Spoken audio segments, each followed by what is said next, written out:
네, 오늘의 정치권 이슈 짚어보겠습니다. 국민의힘 성일종 의원, 더불어민주당 전재수 의원 나오셨습니다. 어서 오십시오. 예, 안녕하십니까? 네, 윤석열 대통령은 5박 7일 동안의 국빈 방미 일정을 소화하고 있고요. 그런데 가기 전에 외신 인터뷰가 또 논란이 되고 있습니다. 이번에 워싱턴 포스트 기사인데 저희가 이게 해석에 또 좀 논란이 있는 것 같아서 일단 대통령실에서 배포한 거를 그래픽으로 하나 준비했거든요. 먼저 좀 띄워주시겠습니까? 이건 대통령실에서 제공한 그대로를 저희가 옮겨놨습니다. 문제가 되고 있는 부분은 저 빨간색으로 표시한 부분입니다. 한일 관계에 대한 질문이었는데 100년 전의 일을 가지고 무조건 안 된다. 무조건 무릎을 꿇어라라고 하는 건 받아들일 수 없다. 이 부분이 지금 워싱턴 포스트에 게재가 되면서 논란이 되고 있습니다. 먼저 전재수 의원님 얘기부터 들어보겠습니다. 네, 아마 조금 전에입니까? 워싱턴 포스트의 담당 기자인가요? 네, 인터뷰했던 기자. 예, 인터뷰했던 기자가 오역은 없었다라고 이제 이야기를 했지 않습니까? 네. 근데 오역이 있었던 없었던 집권 여당까지 나서가지고 지금 이 공개가 다 됐는데 이걸 가지고 지난번에 바이든이냐 날리면이냐 이걸 가지고 전 국민을 대상으로 청력 테스트를 했었는데 이번에 주어가 있니 없니 오역을 했니 안 했니 이게 집권 여당의 수준과 실력이 이랬어야 되겠습니까? 그리고 이번 한미 정상회담은 얼마나 중요한 회담입니까? 70년 동맹의 역사를 새로 쓸 수 있는 새로운 동맹의 어떤 출발점이 될 수 있는 그런 중요한 국빈 방문 행사 아니겠습니까? 네. 그렇게 중요한 한미 정상회담을 앞두고서 또 일본 문제에 발목 잡히는 대통령의 모습을 보면서 참 안타깝다는 생각이 들고 뿐만 아니고 그 내용이 너무나 절망적입니다. 100년 전의 일로 무릎 꿇는 것에 반대한다. 예. 아니 우리가 대한민국 국민이 대한민국 정부가 언제 일본 보고 무릎 꿇으라 한 적이 있습니까?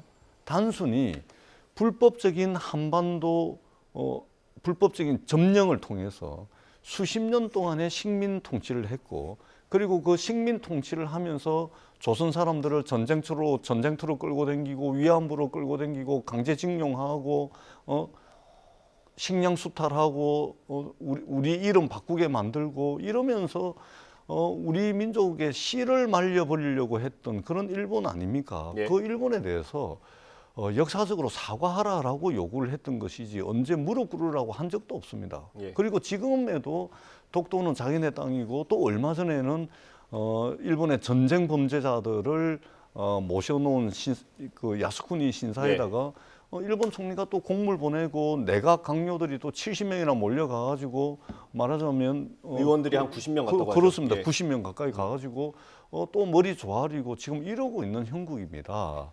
그렇기 때문에 저는 그 형식도 적절하지 못했고 그 내용은 우리 국민들이 도저히 이건 받아들일 수 없는 망국적인 완전히 친일을 넘어서는 이런 이제 절망적인 발언이었다. 이런 측면에서 정말로 안타깝다 못해 이제는 절망적이까지 하다 이런 생각이 듭니다. 의원님. 1500년 한일 간의 역사에 있어서 임진란하고 일제 36년에 대한 이 짧았던 이 불행했던 이 역사가 네. 미래로 우리 다음 세대가 가고 또 양국이 발전해 가야 되는데 네. 이게 장애물이 돼서는 안 되겠다. 네.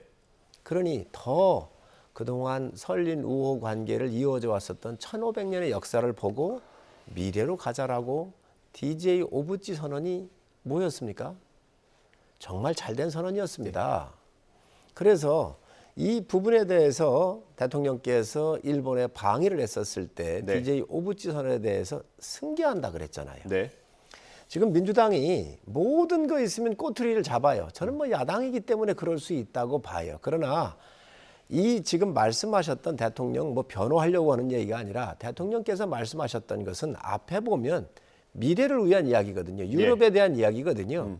유럽에도 보면 독일과 프랑스 또 프랑스와 영국 간에 철천지 원수 관계 아닙니까? 예. 그렇더라도 그것을 다 털고 미래를 위해서 가는데 유럽 자체가 화해하고 협력하고 과거에 대해서 서로 이해하고 또 그 부분에 대해서 계승할 건 계승하면서 미래로 가는 이 선언들이 있었잖아요. 한일 관계도 그거 똑같은 겁니다. 그래서 미래 이야기한 걸 가지고 또 민주당이 뭐 말꼬투리 잡고 하는데 네. 지금 대통령께서 국익을 위해서 미국에 가 계신 거 아닌가요? 예. 이런 와중에서 이렇게 공격하는 것은 전 바람직하지 않다고 봐요. 그래서 이런 부분들은 큰 문맥에서 보면은 문제가 없어요. 조그마한 걸 하나 뽑아다가 이걸 지금 정치적으로 또 공세를 하는데 정말 민주당이야말로 미래를 좀 봐라. 예. 본인들이 집권에 있었을 때는 미래를 보고 갔잖아요.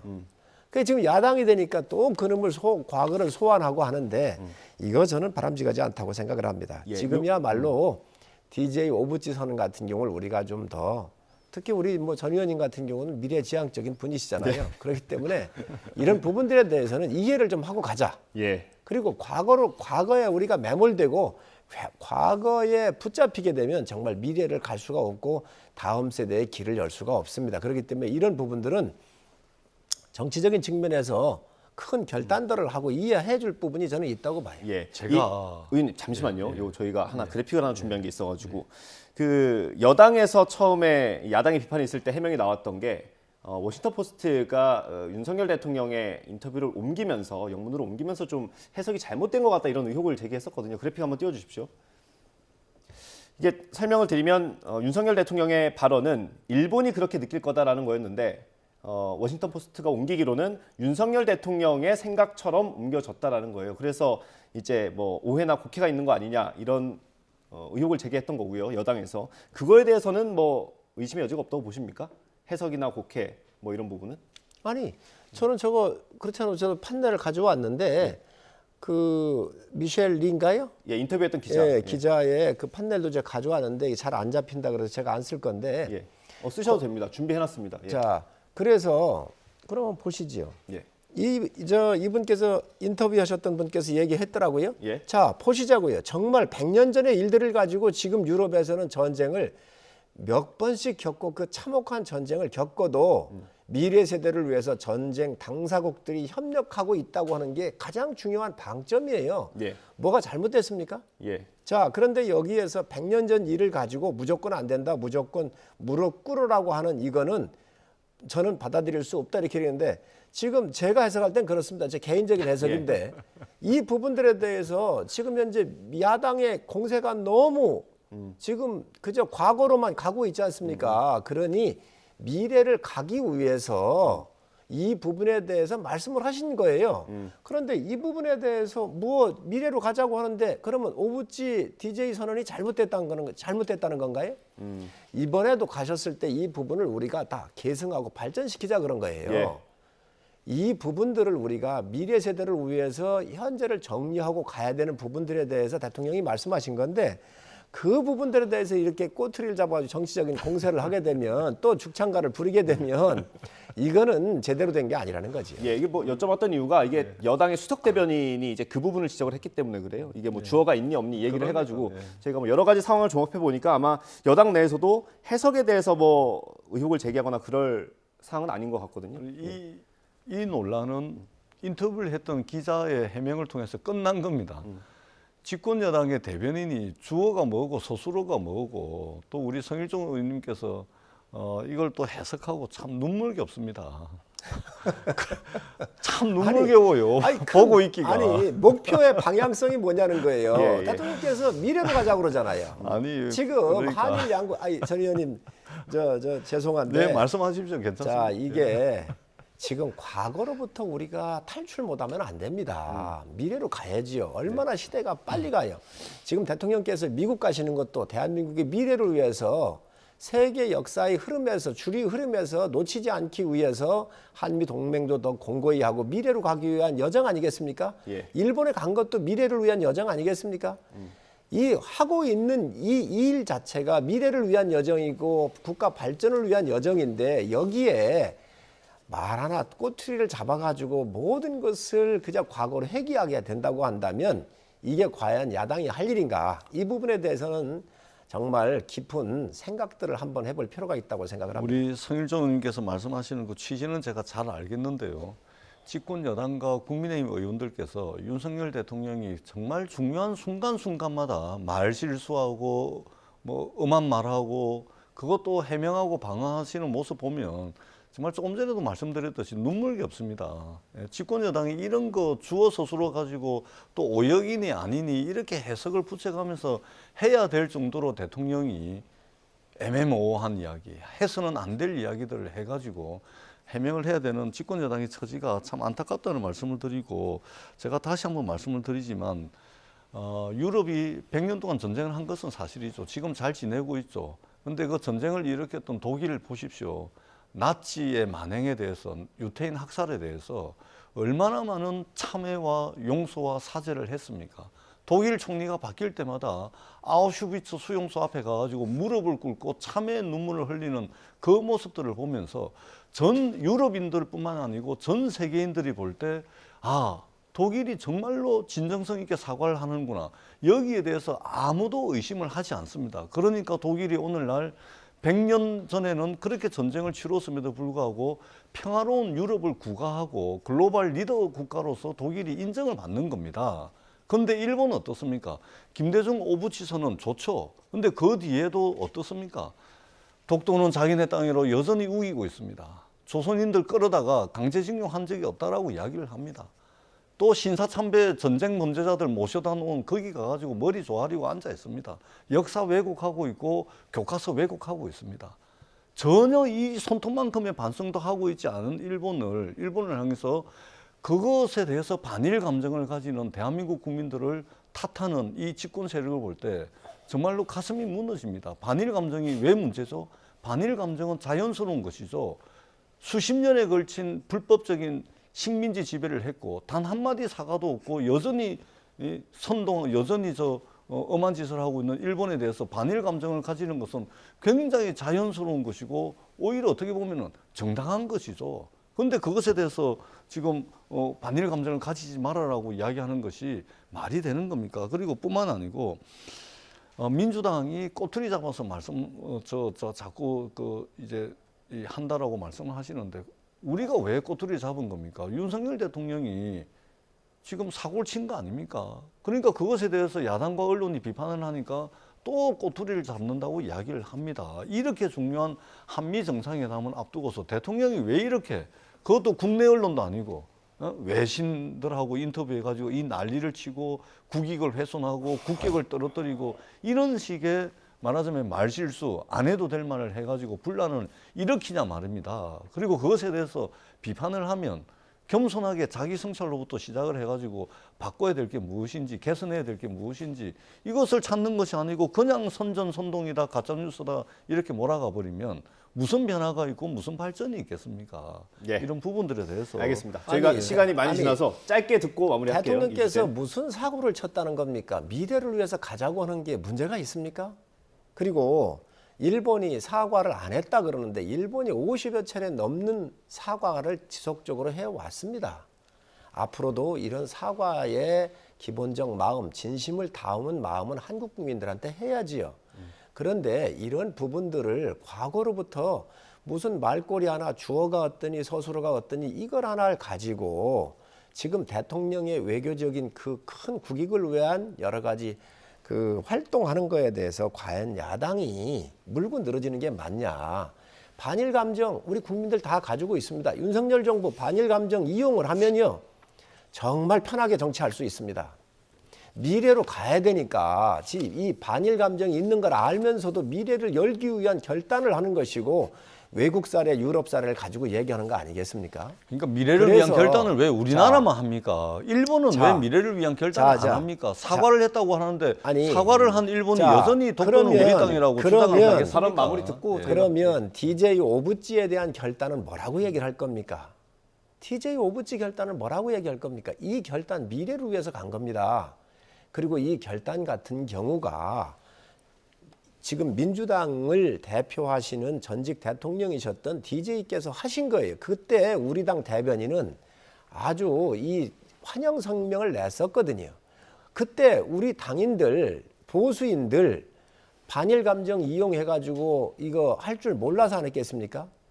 미래를 생각하는 정치 세력이었기 때문에 반대 당이 이런 결단한 거에 대해서 환영을 한 겁니다. 이런 부분들도 이해를 해야지 그저 뭐 하나만 있으면 자당의 여러 가지 지금 골치 아픈 문제점들이 있으니까 이런 걸 가지고 물고 늘어진다고 하는 것은 저 바람직하지 않다고 알겠습니다. 보고 저희가 이 이런 주제는- 부분들에서 대승적으로 민주당이 좀 협조를 하십사. 이건 하는 사실관계 말씀드립니다. 때문에 그런데 딱 10초만 말씀드리겠습니다. 예, 10초 김대중 재겠습니다. 예. 오부치 선언은 오부치 총리의 참회와 처절한 반성 위에서 나온 것이라는 말씀을 드리겠습니다. 예, 알겠습니다.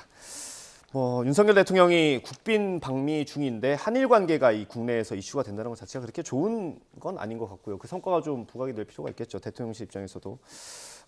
정상회담 얘기를 좀 해보겠습니다. 김은혜 홍보수석의 브리핑에 따르면 한미 정상이 이번 회담에서 확장 억제 방안을 담은 별도 문건을 발표할 예정이라고 합니다. 이전보다는 좀 더 진전된 방안일 거라고 하는데 국방위 소속이시고요. 정책의장도 맡으셨었고 좀 저희가 미리 알 수 있는 내용이 있으면 알려주시면 좋겠습니다. 핵은 절대 무기잖아요.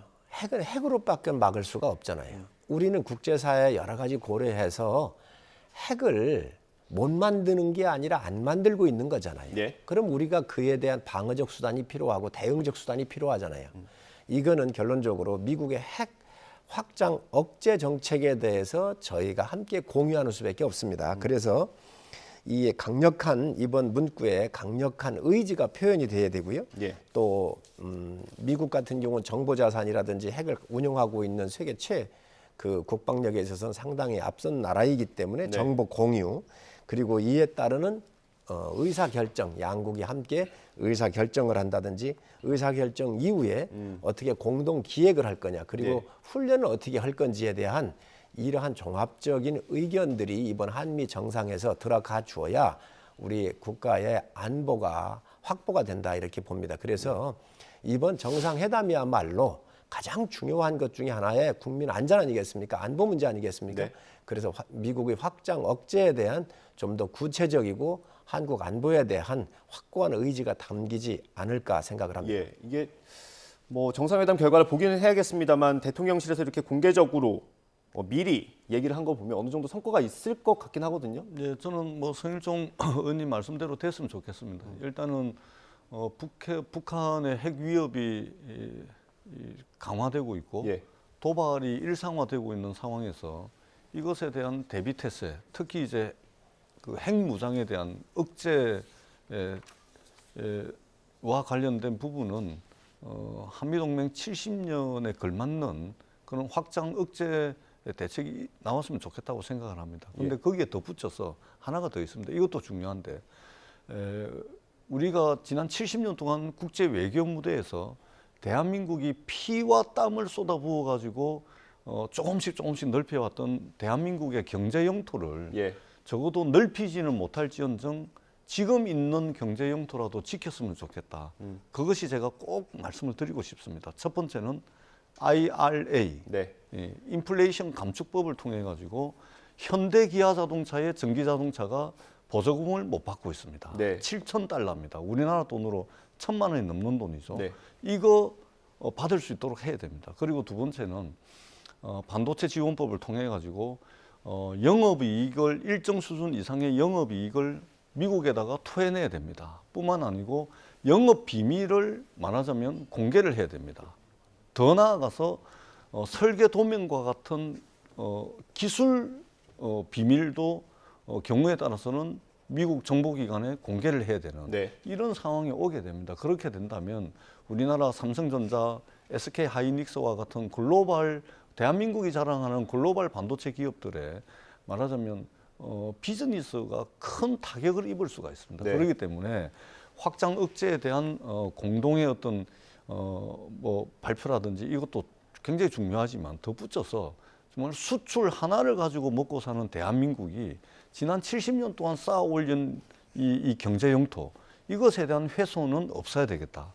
이 말씀을 제가 꼭 좀 드리도록 하겠습니다. 예. 넷플릭스 3조 원, 예, 거의 3조 한 넘는 금액입니다. 25억 달러 유치를 했는데 잘했고요. 예. 우리가 이미 반도체 공장을 300억 달러 이상 투자를 했습니다.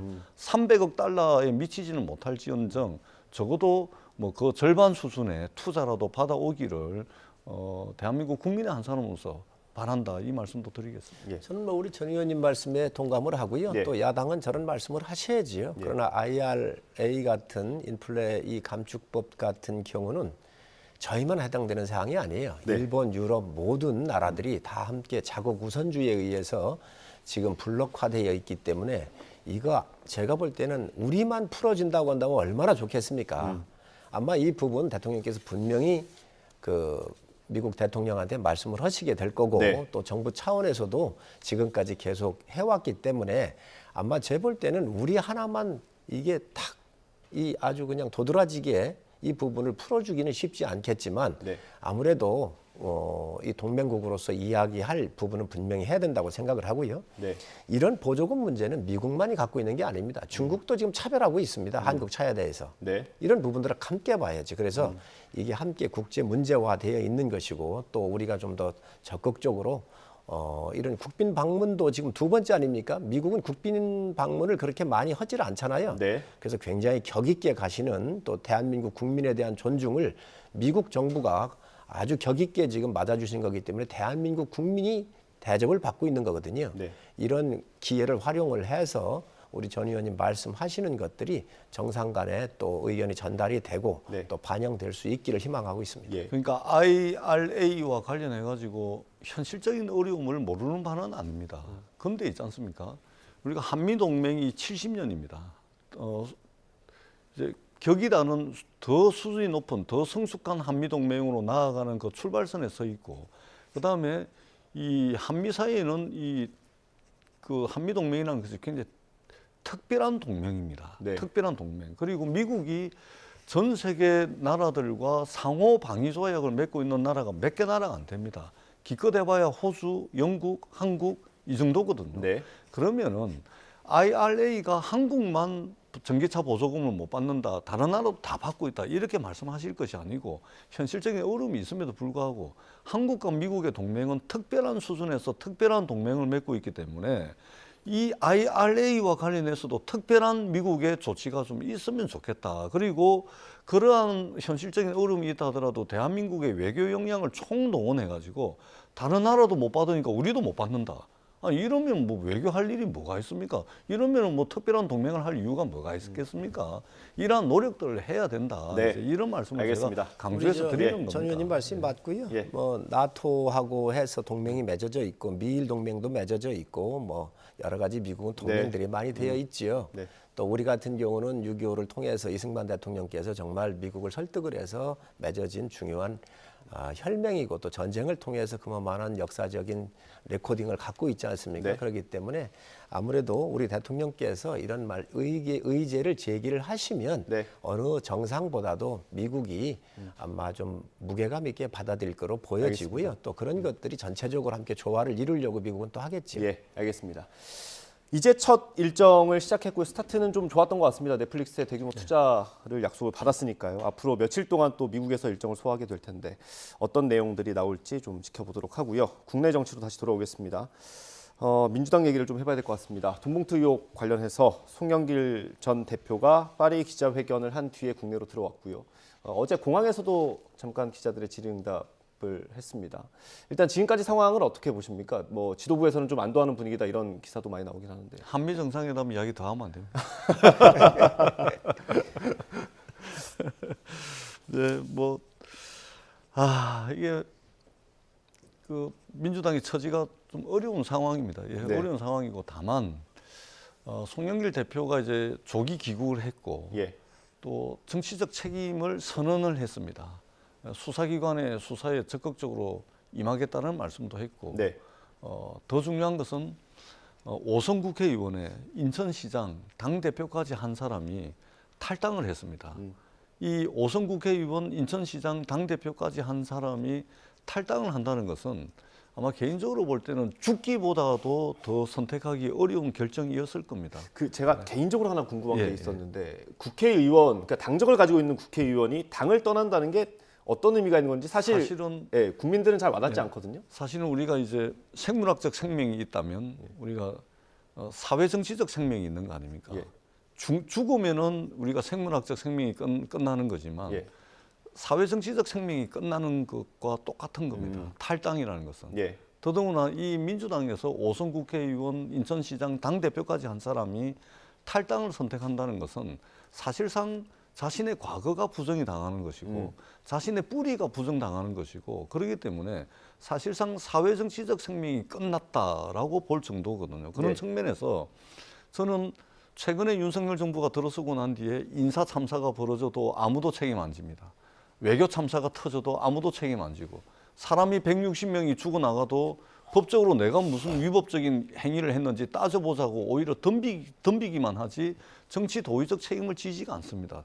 현대 민주주의 정치의 핵심은 책임 정치인데 이 책임 정치는 정치 도의적 책임이 우선적인 것이고 형사사법적 책임은 뒤에 문제거든요. 네. 정치 도의적 책임이 사라진 이 시대에 그래도 탈당이라는 것을 통해 가지고 어떤 선제적으로 정치 도의적 책임을 진 것은 분명히 평가할 만한 부분이고 긍정적으로 평가할 만한 부분이다. 물론 돈봉투 사건이 있어서는 안 되는데 네. 이런 일이 일어난 것에 대해서는 이유 여하를 막론하고 여당에서도 비판하고 국민들도 비판하고 언론도 비판하는데 이 비판에 대해서는 이견 없이 민주당이 달리 받아야 됩니다. 예. 그럼에도 불구하고 송영길 대표의 최근에 이런 정치적 판단은 정치 도의적 책임에 인색한 예. 요즘 시대에 굉장히 긍정적인 평가를 할 수 있겠다 이렇게 생각을 합니다. 죄송합니다. 제가 당 얘기라서 하나만 더 여쭤보고 발언 기회 드리겠습니다. 그 정청래 최고위원 저희 그래픽으로 나가고 있는데 오늘 라디오 인터뷰에서 앉아 있으면 왜 앉아 있느냐고 하고 서 있으면 왜 서 있느냐고 하고 그럴 시기라는 거예요 지금.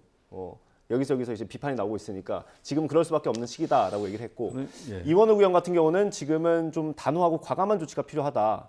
그래서 지금 녹취에 육성이 나온 사람들 있지 않습니까? 윤관석 의원, 이성만 의원 그 두 분 같은 경우는 좀 도의적 책임을 물어야 한다 당에서 그런 얘기도 있습니다. 그러니까 지금 당 내에서도 여러 가지 비판이 나오고 있고 뭐 여당은 국민의힘은 이제 요즘 많이 어렵지 않습니까? 네. 이제 이런 상황을 맞이했으니까 더 세게 공격하는 거고 그다음에 언론도 이제 많이 이제 비판을 하는데 그거 전부 다 받아야 된다고 생각을 합니다.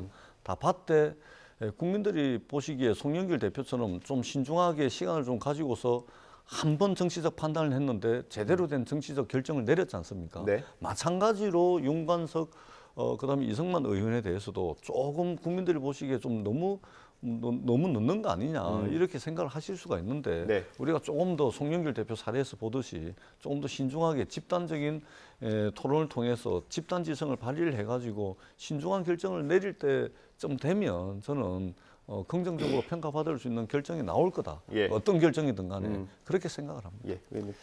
탈당을 하니까 민주당 지도부가 안도를 한다고요? 이게 참 정말 문제 있는 지도부입니다. 있을 수가 없는 겁니다. 이 부분은 뭐 제가 반대당이어서 공격하는 게 아니고 왜 그러냐면 민주주의 하면서 절차의 정당성을 가장 중시하는 게 민주당 아닙니까? 네.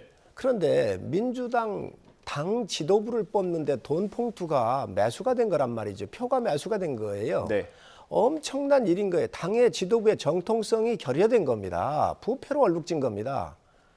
또 지금 당대표는 대장동과 백현동 같은 엄청난 비리에 연루돼 있었던 분이 공당의 민주당의 대선 후보가 됐었기 때문에 그와 함께 캔디데이트였던 많은 분들로부터 비난을 받고 지금 네. 사법 리스크에 걸려 있는 거잖아요.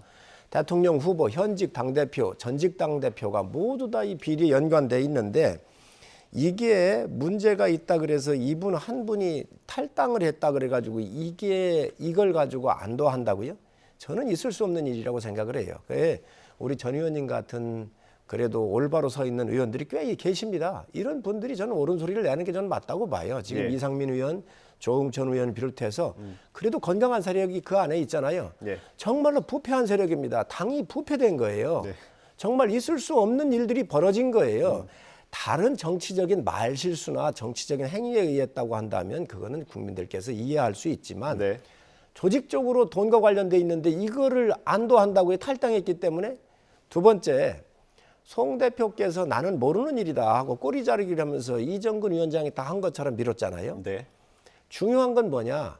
돈 관련된 문제만큼은 후보가 다 챙긴다는 겁니다. 후보 모르는 돈은 있을 수가 없는 거예요. 왜? 리스크가 크기 때문에. 예. 그런데 그거를 본인이 아무것도 모르고 밑에 직원들이 알아서 돈을 9,400만 원 받고 플러스 알파가 있는지 없는지 지금 조사 과정이 이제 있잖아요. 예. 그런데 돈에 문제가 없으면 정치적인 문제가 있으면 여기서 싸우면 될 일이고 증명해내면 되는데 왜 탈당을 합니까? 이 탈당이라고 하는 걸 가지고 지금 우선 불을 끌려고 하는 건데 송 대표는 정치적인 문제뿐만 아니라 사법적 문제까지도 다 책임을 지고 이 부분에 대해서 지금 당의 의원들이 요구하는 걸 받아들여야지 네. 지금 정치적인 책임만 가지고 탈당한 것으로 묻고 검찰이 정치적 탄압이라고 공격을 하면서 마치 탄압받는 인상을 주는 그런 모습은 비겁한 그런 정치적인 행위죠. 예, 마지막으로 짧게 전재수 의원님께 여쭤보겠습니다. 지금 당에서는 계속해서 우리가 좀 자체적으로 자체 정화 기능을 좀 보여줄 필요가 있지 않냐, 자체 조사를 해야 된다는 목소리가 계속 나옵니다. 네, 전적으로 동의를 하고요. 충분히 그런 주장할 수 있다고 생각을 합니다. 그런데 현실적으로 있지 않습니까? 네. 예를 들면은 지금 리스트에 올라 있는 의원들 다 이리 와봐라 해가지고 자백해라 했는데 자백을 했어요. 이야기를 했어요. 근데 그것을 검증할 수 있는 마땅한 수단과 방법이 있습니까? 당이. 예를 들면 계좌를 들춰본다든지 압수수색을 한다든지 또는 강제 구인을 한다든지 이런 수단과 방법이 없지 않습니까? 그다음에 우리가 녹취록을 가지고 있습니까? 녹취록도 안 가지고 있죠. 그러니까 현실적으로 당이 나서서 뭔가 이 결자 해지 뭐 이렇게 하고 싶어도 사실은 어떤 유용한 자원 자체가 존재하지 않는 그런 현실적 한계들이 있는 것이죠. 네. 그렇기 때문에 진상규명이 당이 하는데 한계가 있기 때문에 뭐 이런 결정을 내릴 수밖에 없는 것이고 이런 부분이 참 이제 예를 들면은 국민의힘에서 진상규명을 하는데 그런 방법이 뭔지 좀 알려 주시면 예. 저희들이 하겠습니다. 예. 예. 근데 현실적 방법이 없지 않습니까? 고해성사지요. 있는 대로 그냥 발표를 해야지요. 윤관석 위원장이 굉장히 훌륭한 분이에요. 윤관석 의원. 그렇습니다. 사무총장 하셨고 정무위원장을 하셨는데 정무위원장 하실 때 제가 간사를 했잖아요. 그래서 자주 뵙고 참 아주 가까운 사이고 그런데 제가 볼 때 이 돈의 문제에서 윤관석 의원이 이걸 나서 가지고 이정근 당협위원장하고 둘이 합의해 가지고 돈을 걷어 가지고 후보도 모르게 이걸 뿌렸겠습니까? 웬간한 거짓말을 해야지요.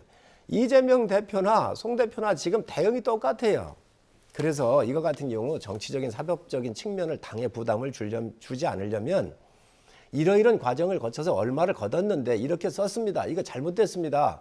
제가 이 모든 문제를 안고 가겠습니다라고 고해성사를 하는 것이 이 문제의 해결점이지 지금 탈당을 하고 정치적 책임진다. 정치적 책임이 뭐가 있습니까? 탈당이 정치적 책임입니까? 사법적인 것뿐만 아니라 과정 자체를 다 해야 되는데 그래도 민주당 내에 우리 전 의원님이나 몇 분들이 계셔가지고 옳은 얘기가 나오고 있기 때문에 한번 지켜보겠습니다. 알겠습니다. 저희가 짧은 시간인데 국민의힘 얘기 잠깐 해보겠습니다. 태영호 최고위원이 지난주에는 최고회의에 불참을 했고요. 어제 참석을 했습니다. 근데 거기서 했던 발언이 조금 파장을 낳고 있는 것 같습니다. 현 상황에서 최고위에 나오지 못할 이유가 없다. 자신이 했던 발언은 역사적 문제에 대해서 소신을 말한 거다라고 했고 여기 덧붙인 게 조금 더 논란이 되고 있는 것 같은데 전당대회 때 애먼 곳에 도움을 구걸하지 않았다. 정광훈 목사에 대해서 연락해보라는 지인들의 얘기가 많았지만 단칼에 거절했다. 이게 김기현 대표를 겨냥한 거다라는 해석들이 지배적인 것 같습니다. 두 분이 사이가 안 좋습니까? 아닙니다. 태영호 의원 제가 잘 알고요. 예. 태영호 의원 자체가 좀 스트레이트한 분이시고 예. 뭐 어디에 이렇게 뭐 펴달라고 이런 분이 아닙니다. 그리고 한 번도 본인을 도와달라고 이렇게 찾아가거나 그런 거 한 분이 아니에요. 예. 그 의원총회가 있거나 그런 문 앞에 서서 인사하면서 도와주십시오 하고 진솔하게 좀 이렇게 요청을 하신 분인데 네. 전광훈 목사를 찾아가지 않은 건 분명한 것 같아요. 예. 그렇기 때문에 전광훈 목사 같은 분들한테 구걸하지 않았기 때문에 내 힘으로 됐다. 이 이야기를 강조한 거로 저는 이해하고 있습니다. 예, 뭐 어제 최고위에 참석했던 김병민 최고위원 같은 경우는 그 둘 사이에 끼어 있었다고 하더라고요. 오늘 라디오 인터뷰도 했는데 일단 최고위 자리에서 개인 신상 발언을 한 것 자체가 좀 적절하지 않았다 이렇게 얘기를 했고 선거 때 태영호 의원이 김기현 대표에게 도움을 많이 요청했다 이렇게 사실상 좀 태영호 의원을 비판하는 얘기를 했거든요. 이건 어떻게 보세요? 태용호 의원이 이제 4.3 발언, 그다음에 김구 선생을 욕보이는 발언으로 온 나라를 시끄럽게 하더니 이번에는 당 대표인 김기현 대표를 들이받으면서 집권 여당이 국민의힘을 또 혼란스럽게 받은 거 만든 거죠. 아니라니까요. 100% 받은 거죠. 그러니까 이거는 이제 여의도에 떠도는 이야기가 어떠냐면 어차피 태영호 의원은 지금 현재 상황에서 볼 때 서울 강남이 지역구인데 예. 거기는 공천만 받으면 당선되잖아요. 근데 이미 공천 받는 것은 물 건너간 것으로 판단을 하고 아. 지도부와 대립각을 세워가지고 자신의 어떤 정치적 영역을 스스로 이제 만들려는 것으로 완전히 돌아선 거 아니냐 이런 이야기들이 많이 있습니다. 그러니까 예. 어차피 공천도 못 받을 거 당 대표 세게 들이받고 뭐 이래저래 자기 목소리를 키워가지고 말하자면 각자 도생하는 그런 길을 선택한 것이다. 이런 평가가 여의도에서는 많거든요. 저는 그렇게 이제 생각을 하게 되고 김기현 대표 보면서 조금 참 이게 저 당 대표가 최고위원한테 들이받쳐가지고 이 안절부절 못하고 근데 그럴 수밖에 없습니다. 왜냐하면 김기현 대표가 자기 힘으로 당 대표 된 게 아니잖아요. 대통령실과 윤핵관들이 나서가지고 길을 닦아주고 장애물 치워주고 이래가지고 된 거 아닙니까? 그렇기 때문에 스스로의 힘으로 당 대표가 됐다면 이런 소위 말해서 이제 최고위원한테 들이받치는 이 우사를 당하겠습니까? 저는 집권 여당이 일을 하는 데 있어서도 시간이 부족할 텐데 허구한 날 말실수하고 그거 주워 담고 그거 가지고 또 논란 벌이고 또 무슨 뭐 한다고 나를 지새우고 있는 모습을 보면서 우리 국민들이 과연 어디에다 기대해야 되는지 우리 야당이라도 정말 잘해야 되는데 이런 무거운 책임감을 느낍니다. 예, 알겠습니다. 의원님께서 해주신 그 해석이 재미있는 것 같습니다. 저희 취재 기자들이 열심히 취재해줬으면 좋겠습니다. 오늘 말씀 여기서 제가 드린 말씀이 정답일 겁니다. 예, 알겠습니다. 오늘 두 분 고생하셨습니다. 감사합니다. 네, 고맙습니다. 감사합니다.